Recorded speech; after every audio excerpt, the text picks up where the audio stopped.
Right, let's make a start.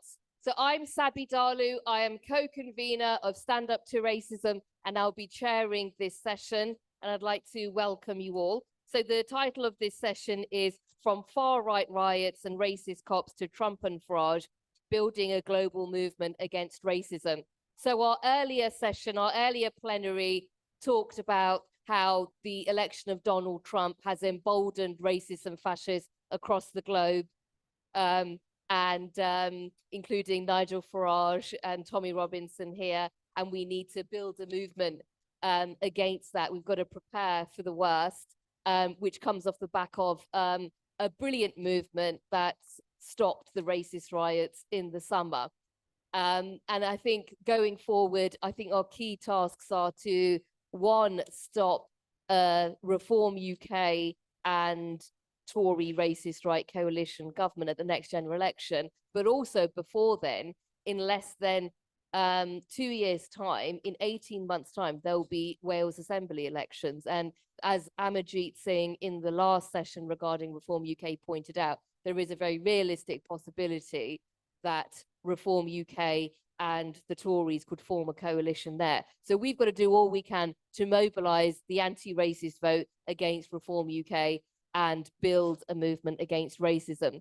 So without further ado, I would like to introduce our first speaker, who has been a magnificent supporter of Stand Up to Racism and is here representing the National Education Union, which is one of the sponsors of this conference. So thank you to the National Education Union for everything it does for us,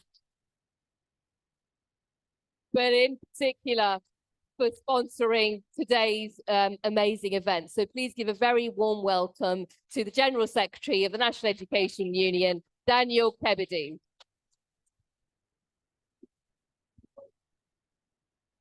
Thank you very much, Sabby. And look, apologies that I've not been able to spend more time with you today, but this is an incredibly important event. I'm actually quite proud of what the anti-racist movement has achieved recently. I was there in July when Tommy Robinson filled Trafalgar Square. I was on our counter demonstration and I was really concerned. In fact, I think if we outnumbered him that day in July, the riots that followed shortly after wouldn't have happened. That's what I genuinely think. And, you know, Keir Starmer and government might like to think that it's them locking up the rioters that quelled the riots. Well, I disagree, actually. What quelled the riots was the mobilizations in Walthamstow, in Brighton. That's what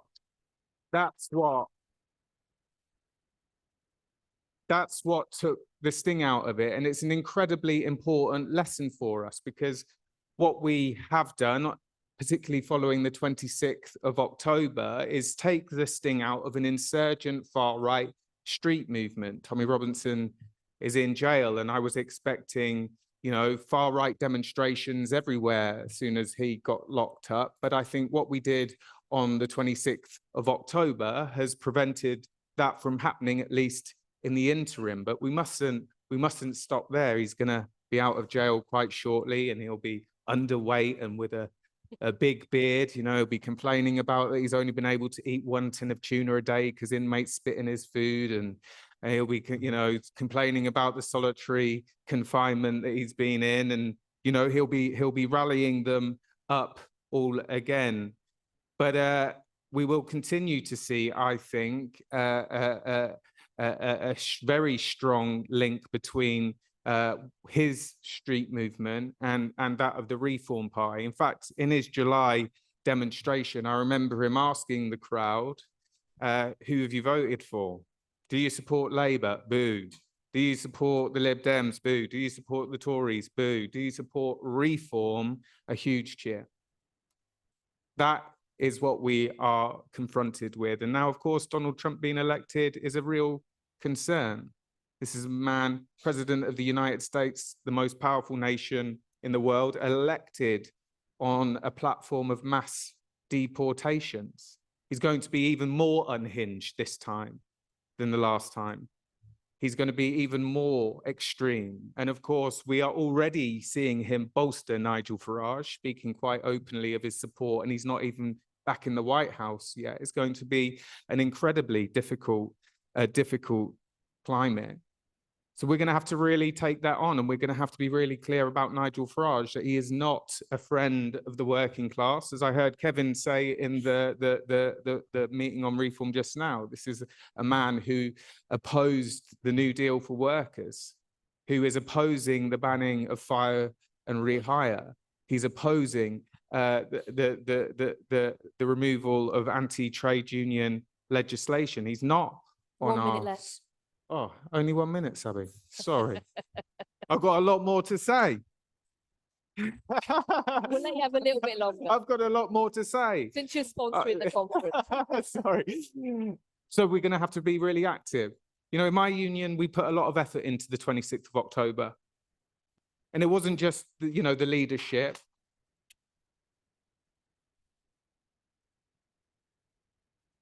But it was our district and branch officers, and it was our reps. We put on coaches and we mobilized, but we are going to need to build a very broad movement that does a lot of legwork, and it's that electoral leafleting. But we're going to have to build a really firm, united front that I think is united around stopping the far right. That's the point of unity. I am not concerned what your views are on a variety of other issues, but if you're prepared to stand with me against the far right, then let's do it, because the stakes are incredibly high. So let's build that movement of unity. Let's work with those 89 MPs that are facing, that are Labour MPs that are facing reform, snapping at their heels. Let's build a real and true united front around that single issue, and let's push them back. So thank you very much.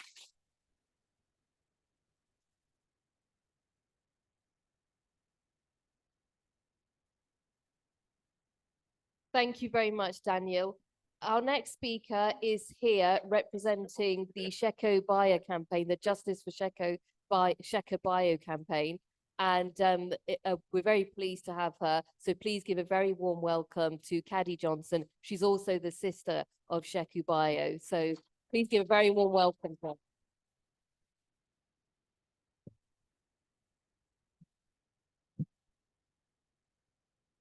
Thank you. Thank you for inviting me here today at this summit that holds deep meaning for all who are committed to a world that values every person equally. We gather here with a shared purpose in solidarity against the forces of racism, fascism, and the rising tide of far-right extremism that threatens the principles of equality, peace, freedom across our world. My name is Kadi Johnson, and I'm the sister of Sheku Bayoh. Many of you may already be familiar with his story, but for those who are not, I will briefly share a bit about his tragic death and the fight for justice that my family has been embroiled in ever since. My brother Sheku Bayoh died on the 3rd of May, 2015, in the streets of Hayfield Road in Kebede 5 in Scotland, in the hands of the police. Sheku was the George Floyd of Scotland. Sheku was met by police, and shortly after, sear spray, pepper spray, and batons were used, and he was brought to the ground. He was handcuffed and shackled like a slave. Up to 6 police officers were lying on top of him as my brother struggled, fighting for his life. Sheku was the only one who sustained broken bones, suffered asphyxia. His body was covered with over 20 cuts and lacerations. Sheku never regained consciousness. His life was pronounced extinct later that morning at the hospital where I worked for many years as a staff nurse. Sheku was a loving brother, a son, a father, and a friend. Sheku was a kind man, vibrant and much loved by many. He left behind two sons, Sheku died on the streets of the country he called home, a country that promised him safety and equality. Sheku should not have died that day, and his death was avoidable, which has left me and my family very devastated. We were forced into a journey of grief, anger, and unrelenting search for answers. Through a lawyer, Ama Anwar, who you heard from earlier today, who worked tirelessly, we were granted a public inquiry. The inquiry has been vital. It has been going on for well over 2 years now, and a lot has been revealed. We now know that when the police met Sheku, he had no knife on him, as they said he had. We also now know that the 5 lies they told me and my family when they came to break the news to me about his passing was all scripted from the seniors at the time. So we ask, if they have nothing to hide, why did they lie? We have had a lot of evidence from various individuals and experts showing that Sheku was not the aggressor, but the victim, including a lawyer, Ama, whose evidence was very powerful. We have looked at the reports and we have seen the evidence of a system that has failed Sheku and our family. Yet, despite the process, we still feel that the full truth has not come to light. You can catch up with the public inquiry on YouTube, Sheku Bayoh inquiry. We, the family, are asking the Scottish government to extend and expand the remit of the inquiry's terms of reference. We are also asking for the government to allow the inquiry to address the wider issues of systematic and institutional racism in Scotland. We feel that the police and the park were thoroughly scrutinized. So the question is, why not the Crown Office? Are they now above the law? We want to know how the former Lord Advocate, Mr. James Wolfe, came to his decision not to prosecute the police officers. We want closure. We want to grieve and remember the sweet memories we shared with our dear brother. Accountability is essential. Racism does not manifest in just institutions, but it is embedded in many systems across our societies. We have experienced firsthand what it means to face institutions that would prefer silence over scrutiny, protection of power over protection of its people. But we cannot and will not accept a system that protects itself over human lives. We must demand transparency, not just in individual cases like Sheku, but across the board. As I stand here today, I carry Sheku's memory with me, as well as the memories of countless others who have suffered or lost their lives because of racist violence.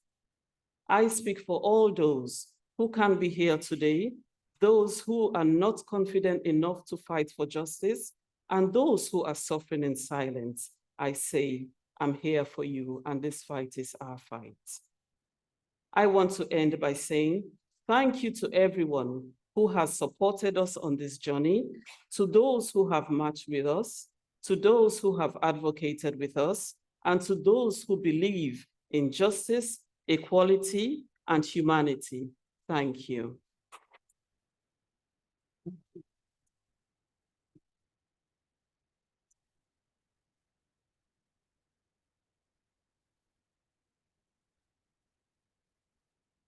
Your support gives us strength and reminds us that we are not alone. Let this summit be a reminder of a shared commitment and a shared strength. We must come together and refuse to let hate win. We will not rest until we see the change that Sheku and so many others like him deserve. Thank you very much.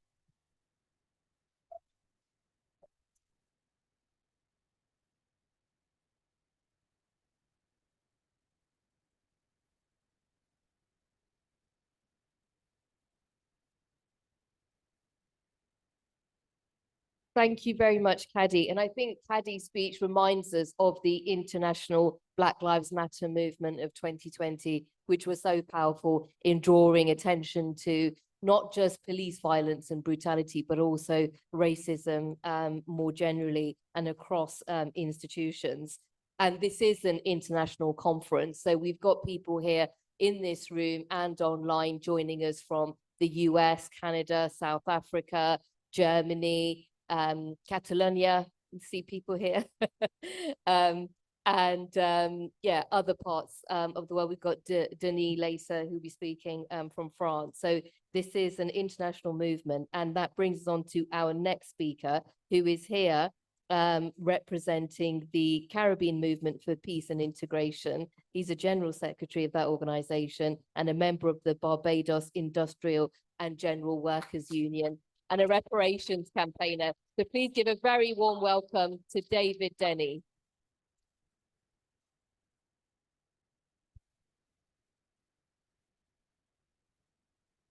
Thank you, ma'am, for your introduction. I would like to bring greetings from Barbados and the Caribbean here today, because this is a very important summit. I want to say thanks to Stand Up to Racism for inviting us. But I also want to extend that thanks to your branch in Dorset.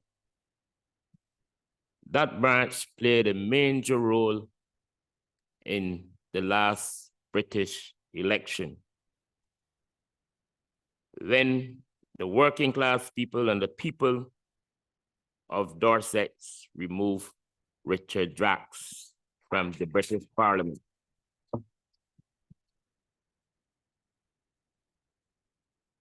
For us in Barbados, that was a very important struggle, and we honor and respect the work of Stand Up to Racism in Dorset for being part of that campaign to remove Richard Drax.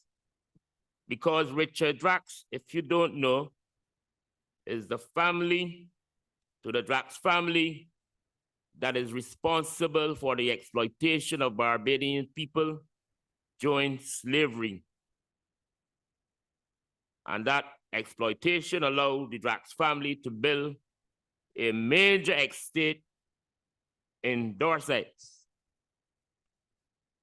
And we are demanding reparation from Richard Drax for that level of exploitation, because there are people in Barbados up to this day that are still suffering from slavery. And therefore, we are demanding reparations from Richard Drax and his family. We in the Caribbean and Latin America are fighting many struggles against racism and against the far right. In Barbados, we are fighting against a program that is oppressing our people, that is forced upon us by the International Monetary Fund. In the Caribbean and Latin America, we are fighting against US aggression. We are fighting against US aggression in the English-speaking Caribbean, in the French-speaking Caribbean, in the Spanish-speaking Caribbean, and countries like Cuba and Venezuela are being oppressed by US imperialism. And I come here today to ask you to join with us in the Caribbean to demand the removal of the blockade against Cuba that is putting pressure on the Cuban people. I come here today to ask the trade union organizations to join with our brothers and sisters that are fighting for a Bolivarian revolution in Venezuela. I ask you to join those brothers and sisters in Venezuela that are fighting to 1 minute left. defend their revolution. Thank you, my sister. I also would like to say in this last minute that I would like you to also join with us to stand with our brothers and sisters in Haiti that are being oppressed by US imperialism, the French and the Canadians that are using soldiers and policemen and women from Kenya and some parts of the Caribbean to oppress our Haitian people. The conditions in Haiti were created by the same USA, Canada, and France, so as to give them an opportunity to invade our Caribbean nation. And if we are going to fight racism and fight the right-wing forces, we must carry this fight not only here in the UK, but across the globe. And I am representing the Caribbean, and I'm saying I want you to join with our forces to demand, help us to demand our rights. And finally, my brothers and sisters, let us organize, let us work together to unite our forces against all forms of imperialism. Thank you.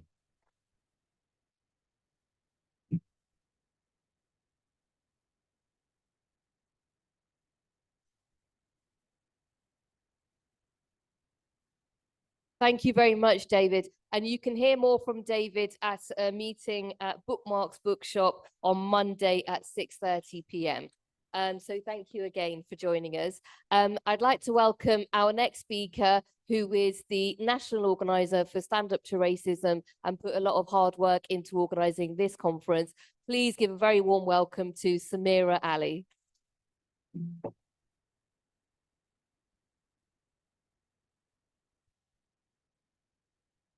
Okay, thanks all. I'm sorry people might be hearing from me again, but I'll try and keep it brief. But I just want to say that this day has been really great, and I hope people got as much out of it as I have in all these people coming together to discuss how we're getting organized against racism and the far right, because I think there are times in history where you have to stand up and be counted, and this is one of those times.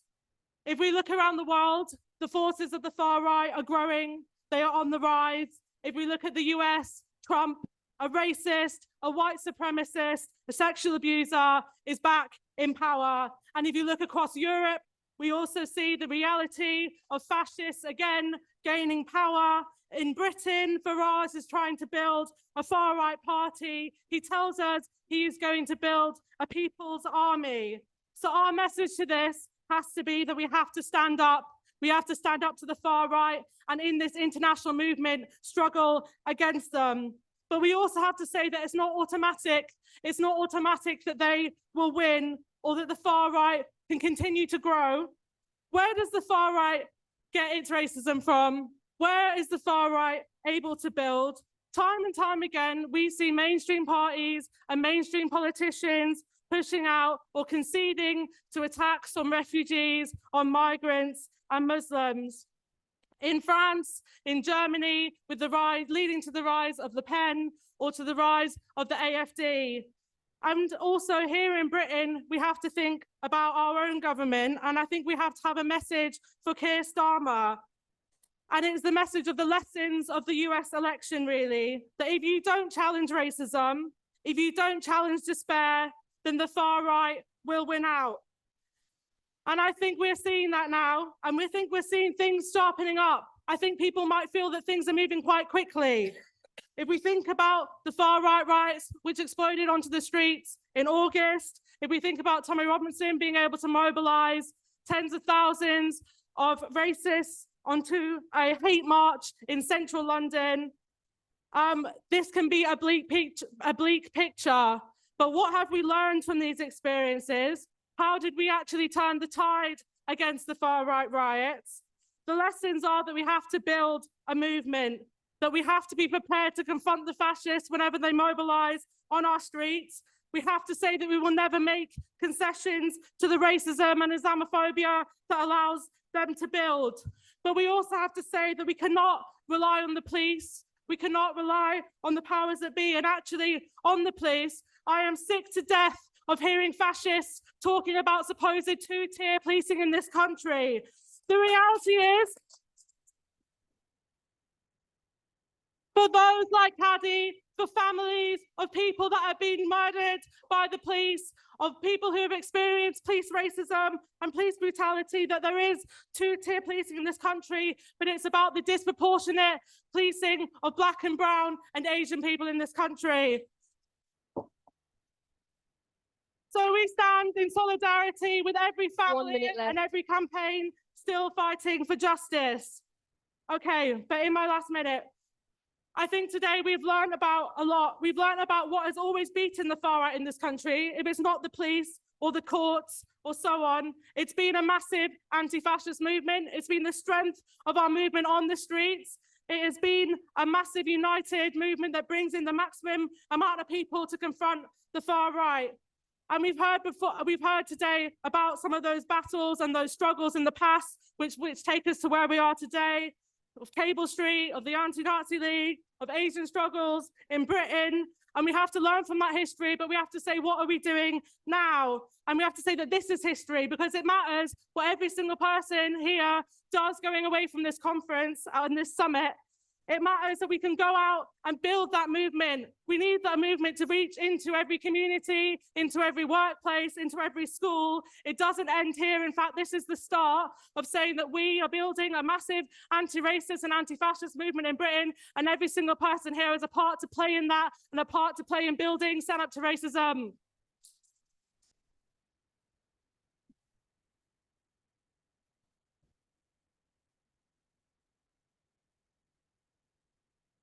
Thank you very much, Samira. I'd now like to welcome our next speaker, who is here representing an organisation based in France called Marche des Solidarités. Please give a very warm welcome to Denis Godard.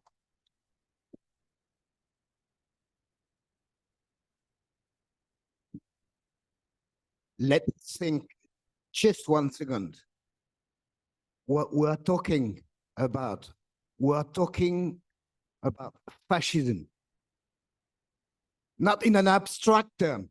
It's not an academic discussion, not in a long-term perspective. In France, a fascist party, the Rassemblement National, is in a position now to decide the fate of a very unstable government. They are deciding if it falls now, in 1 week time, in few months, you know, like a cat playing with a mouse.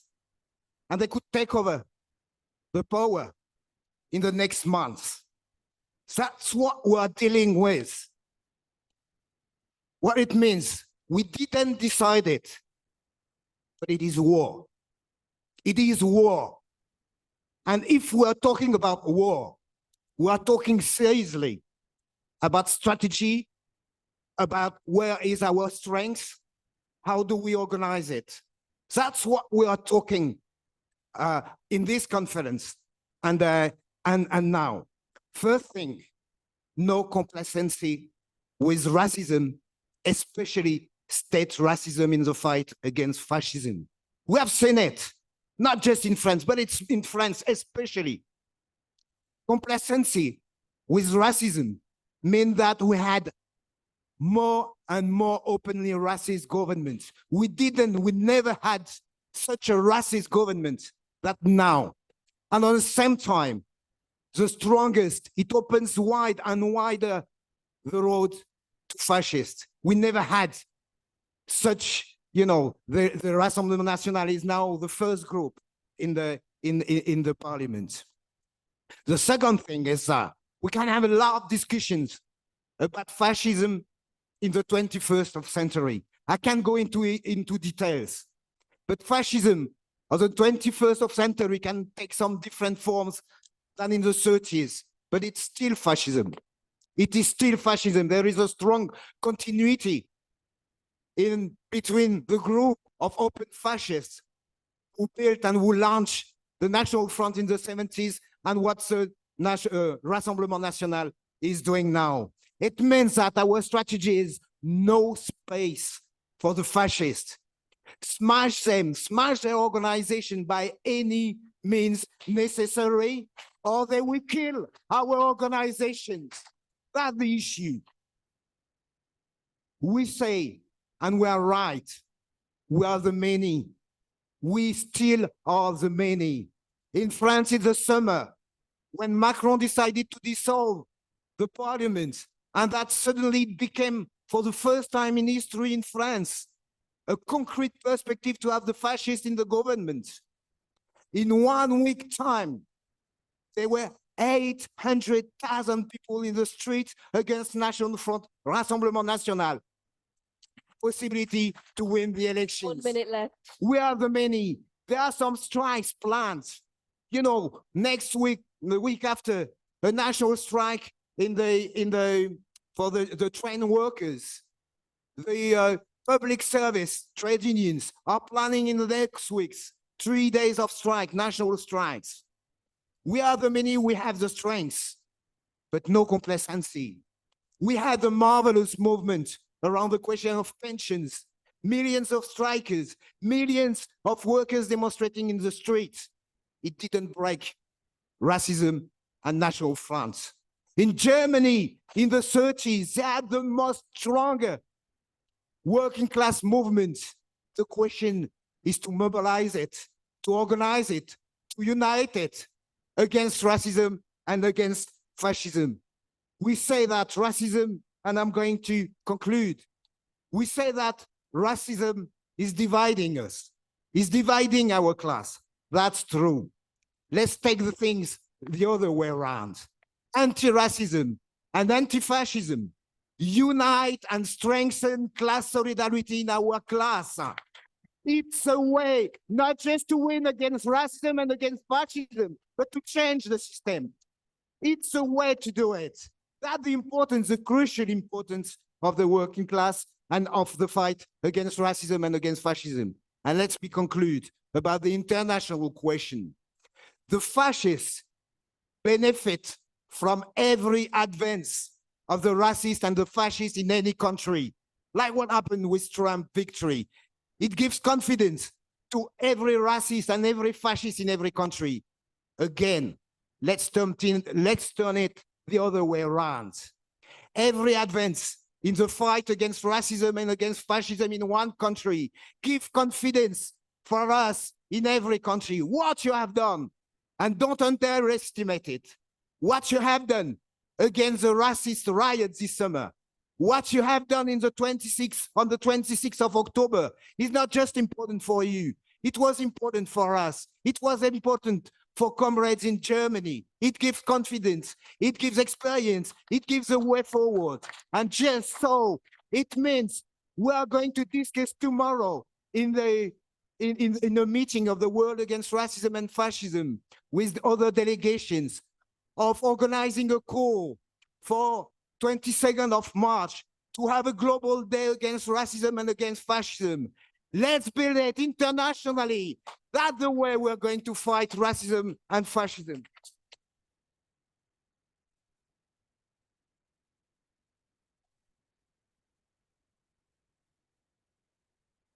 Thank you very much, Denis. And thank you for announcing that next year's demonstrations marking UN Anti-Racism Day will be on the 22nd of March. So thank you very much for that. I'd now like to welcome our final speaker of this event. Last but not least, please give a warm welcome to the co-convenor of Stand Up to Racism, Weyman Bennett. Thank you, but there's honestly nothing left to say other than to thank everybody for coming to this conference and talking about the fight ahead. But I want to talk about two things quickly. I want to talk about the fight for the pavement and the fight for Parliament. The fight for the pavement, I was on something called LBC, and I was told that the reason why we stopped the fascist inside August, it just happened, right? And I had to turn around to him and said, nothing just happens. Why do you think this just happened? It didn't happen. Just happened. It happened because we had organization and we had tradition. It's not the first time we've stopped the fascists on the street, but it was vital that we did it. Because if we hadn't stopped that pogrom would not have stopped. And by the way, at that time, they said that it was a man that got off the boat. Imagine, and then it turned around, and I remember some of them turned around saying it wasn't somebody that got off the boat and he wasn't Muslim, so we were kind of wrong. No, you were wrong from the beginning when you tried to burn down hotels. I'm glad that there was a shield in order to be able to do that. But the second thing is the question of Parliament, because from Parliament, you've got people from Reform using that platform to build and push racism and division. And that's why we have got an opportunity to do something, I believe, that we haven't seen before. Do you know where we are? We're in the TUC building. I tell you, something's changed this year. Usually, I want to really thank, I really want to thank any of you, and I want to thank Daniel for the work. But I tell you, when I went to the TUC conference, I don't know what it was. I don't think it was about me. I'm sure it was about Samira. They welcomed us, right? And they welcomed us and they said, what can we do? And it's because of the work that Daniel built. They did a speech from the top of the table saying that they supported stand up to racism. It wasn't easy, it was an argument, but it was there. When you speak to people now, people recognize the work that's been done here, but there's an opportunity to build something bigger, I think, against what Reform are trying to do now. I think we have to make sure that the movement that we build is big enough to push them back. At the moment, they say there's 100 there, 100,000. And by the way, the Tories are only 130,000, and we know what a busted flush that they are. I think that we have to make sure that we stretch across the movement in order to do that. I know that. For my sins, I'm a West Ham supporter. And when I tried to hand out leaflets for our demonstration at West Ham, it wasn't easy. And that's the reason why I say that we have to build a big enough movement that hits the football clubs, that hits the streets, that hits everywhere. And the movement is built on what we've done before. It's built on the question of how we build resistance. And if everybody takes away anything from this conference, it's two things. We've got a chance to organize something bigger, and we are not in despair.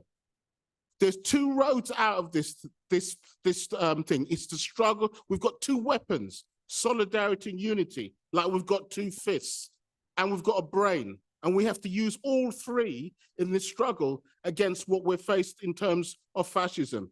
It is not inevitable that fascism is going to come to power. And I always end up on this. I kept being told that Nick Griffin was unstoppable from the BNP, the British National Party. And I saw the Führer cry in Barking and Dagenham, and they tried to stop me taking the picture.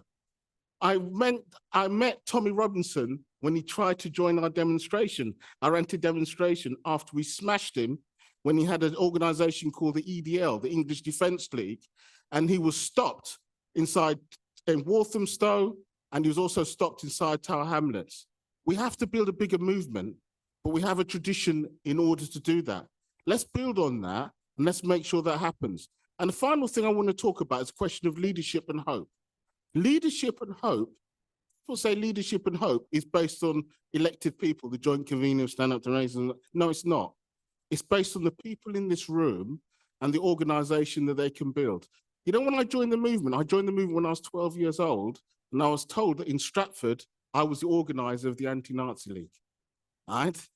And I took it seriously. I believed them when they said that, right? And the reason why I say that is all of us can be organizers and leaders. All of us can make the difference in terms of what makes society history. They always forget to say that what made history was that the people on the ground changed what took place. We are the people on the ground, and we can make the difference between stopping reform, wiping the smile off Farage, making sure that when Trump gets here, he gets a welcome that he can't ever forget. It won't be a triumph for Trump. We have to make sure that that's done. And if we do that, we can make a difference. But we need organization to do it. We need to be bigger. We need to be stronger and bolder. So that's what I'd like people to take away. The most important thing is to make sure that we build and grow and make sure that we make a difference. And thank you for all the hard work that you've done in terms of coming, all the people that are online, all the speakers, but let's make a difference on this and let's make sure that fascism goes into the dustbin of history where it belongs.